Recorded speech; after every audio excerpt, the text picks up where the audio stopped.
So guys, okay ito nabili ko. Try natin. At para masubukan ang galing nito, yan, so unboxing natin nga guys kung ano ba ang talagang kaya nito. So yan,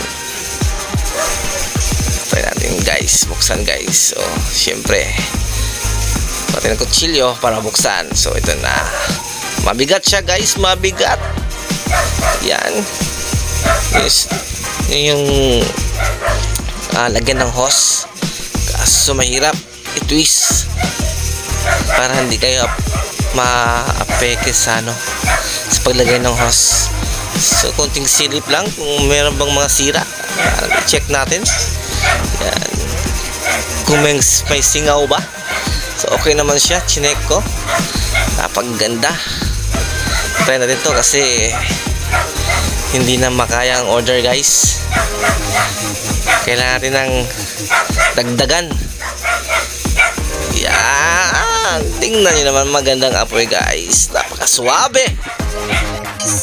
Please subscribe.